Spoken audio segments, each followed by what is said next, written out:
किसी गांव में एक निर्धन ब्राह्मण अपनी पत्नी और पुत्र के साथ रहता था। ब्राह्मण को गांव से जो भिक्षा मिलती उसी से वह अपने परिवार का भरण पोषण करता था। एक दिन ब्राह्मणी अपने पति से बोली, मुझे अपनी कोई चिंता नहीं है स्वामी, मैं आपके साथ भूखी प्यासी रह कर भी अपना जीवन व्यतीत कर सकती हूँ, लेकिन मुझे अपने बेटे की भूख प्यास नहीं देखी जाती। ब्राह्मण बोला, मैं तुम्हारी भावनाओं को समझता हूँ, लेकिन भाग्य के लेख को विधाता भी नहीं बदल सकता। हमारे भाग्य में निर्धन रहना ही लिखा है। ब्राह्मणी बोली, भाग्य के भरोसे बैठे रहना मूर्खता के सिवा कुछ नहीं है। अगर इंसान कोशिश करे तो वह कर्म करके अपने भाग्य को बदल सकता है। आप कहीं परदेश में जाएं, मुझे विश्वास है कि आप वहाँ अच्छी आय करेंगे और हमारा भाग्य बदल जाएगा। ब्राह्मण बोला, तुम्हारी बात ठीक है, मगर मुझे भिक्षा मांगने और पंडिताई के सिवा कोई काम नहीं आता। ब्राह्मणी बोली, हमारे गांव में आपकी पंडिताई की कोई कदर नहीं है। किसी दूसरे गांव या नगर में आपकी पंडिताई चल निकले तो हमारे बुरे दिन फिर जाए।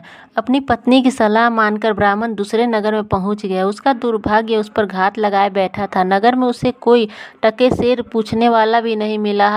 हालातों को देखते हुए वह सोचने लगा कि इस नगर से अच्छा तो उसका गांव ही है।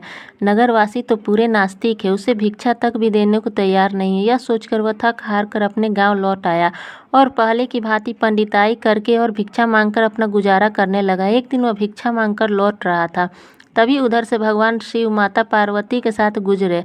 उस निर्धन ब्राह्मण की हालत देखकर माता पार्वती ने ब्राह्मण की तरफ संकेत करते हुए भगवान शिव से कहा, आप इस ब्राह्मण को देख रहे हैं स्वामी? शिव बोले, हाँ, बहुत निर्धन है और दुखी भी है। पार्वती बोली, आप उसके दुख का निवारण करें।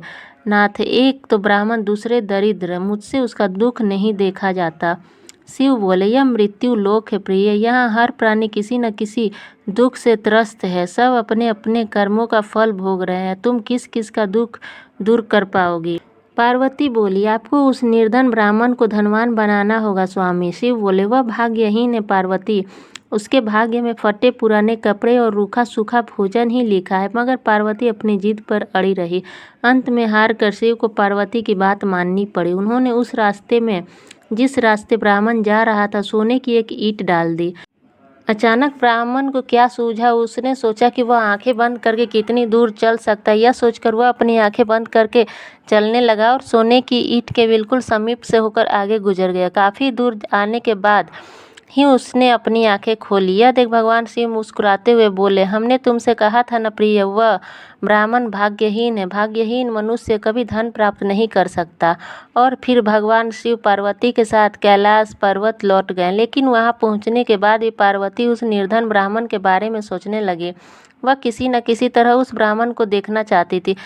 पार्वती को उदास देखकर भगवान शिव ने पूछा, क्या बात है, इतनी उदास क्यों हो? पार्वती ने भगवान शिव से निवेदन किया, स्वामी, उस निर्धन ब्राह्मण का परिवार 3 सदस्यों का है, उनमें आप किसी एक को धनवान बना दे, ब्राह्मण परिवार की दरिद्रता मिट जाएगी। आप उन तीनों को एक एक वर दे। मुझे उम्मीद है कि वे तीनों आपसे दौलत का वर ही मांगेंगे, इस तरह वे धनवान बन जाएंगे। शिव बोले, ठीक है प्रिय, जैसा तुम चाहोगे वैसा ही होगा। और फिर कुछ दिनों बाद शिव माता पार्वती के साथ ब्राह्मण के घर पहुंचे। साक्षात भगवान शिव और पार्वती को देखकर ब्राह्मण परिवार आत्मविभोर हो उठा। उन्होंने भगवान शिव और पार्वती के चरण स्पर्श किए। शिव बोले, मैं तुम तीनों को एक एक वर देना चाहता हूँ, तुम तीनों अपनी इच्छानुसार वर मांग सकते हो।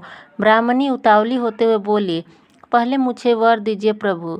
भगवान शिव ने कहा, मांगो, क्या चाहती हो? काफ़ी सोचने समझने के बाद ब्राह्मणी बोली, भगवान, मुझे दुनिया की सबसे अधिक खूबसूरत और जवान औरत बना दीजिए, मरते दम तक मेरी जवानी और सुंदरता कायम रहे।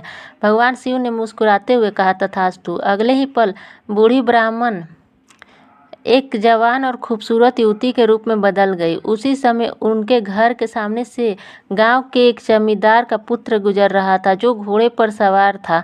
उसने खूबसूरत ब्राह्मणी को देखा तो उस पर मुग्ध हो उठा। वह इस खूबसूरत ब्राह्मणी से शादी करेगा, यह सोचकर उसने उसे अपने घोड़े पर बैठाया और घोड़ा अपनी हवेली की तरफ दौड़ा दिया। यह देख ब्राह्मण अपनी छाती पीटते हुए विलाप करने लगा, हाय मेरी पत्नी, रो मत ब्राह्मण से श्रेष्ठ, तुम भी मुझसे कोई वर मांग लो, जो मांगोगे तुम्हें मिलेगा। भगवान शिव सांत्वना देते हुए बोले, मेरी पत्नी को वापस बुला लीजिए प्रभु, मुझे इसके सिवा कुछ भी नहीं चाहिए। ब्राह्मण ने निवेदन करते हुए कहा, भगवान शिव बोले तथास्तु। देखते ही देखते ब्राह्मणी वहां खड़ी थी। अपनी पत्नी को अपने सामने देखकर ब्राह्मण ने राहत की सांस ली। भगवान शिव ने ब्राह्मण पुत्र से कहा, तुम क्या वर मांगते हो बेटा? ब्राह्मण पुत्र ने काफ़ी सोचने समझने के बाद कहा, भगवान मुझे कुछ नहीं चाहिए, लेकिन आप मेरी माँ को पहले जैसी बूढ़ी बना दीजिए। तथास्तु, भगवान शिव ने कहा, और अगले ही पल ब्राह्मणी पहले के समान बूढ़ी हो गई। ब्राह्मण परिवार की मूर्खता पर पार्वती ने अपना माथा पीट लिया।